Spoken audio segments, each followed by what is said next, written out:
Hello guys, kamusta? Welcome back to my channel.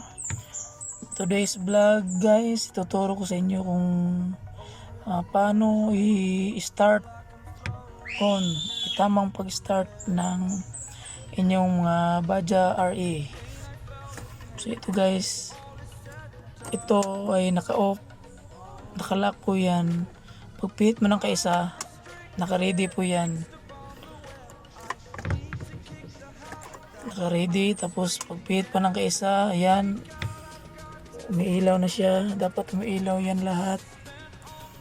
Pag hindi yan umiilaw, may problema sa wirings nyo.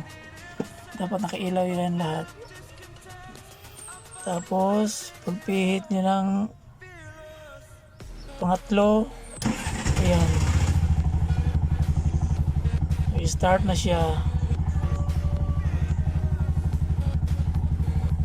Tsaka nga pala guys, pag ito po tandaan nyo, pag pihit nyo ng isang beses, sa pangalawa naka-ready na yan. Bago nyo i-turn on, magbilang muna kayo ng 4 to 5 seconds bago nyo i-on, kasi parang may timer yata yung pag-start nya. Hindi nyo basta-basta may start yan. So ayan guys, pihit nyo ng isa, dalawa, tutunog yan. Yan. Tapos ng tunog, pwede nyo na i-start. Ganyan. Ganyan yung tamang pag-start ng Baja RE para hindi masira yung starter nyo. Ganyan dapat. May timer po yan, may timer.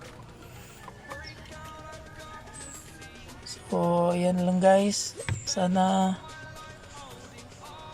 magkakaroon kayo ng idea sa vlog kong to. Tsaka bago kayo alis, dapat chine-check nyo muna yung brake. Dapat chine-check nyo yung brake, kung may brake ba, yung handbrake nya. Baka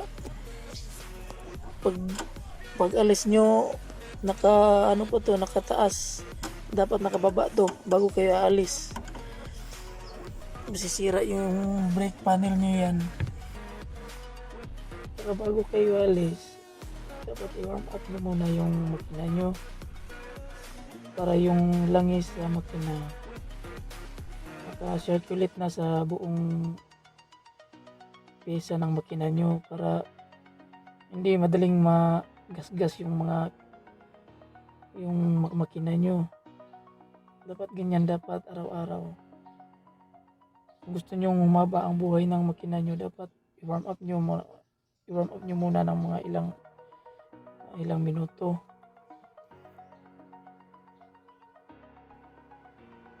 Don't forget to like and subscribe para sa susunod na video natin, sa mga random videos natin, para updated po kayo.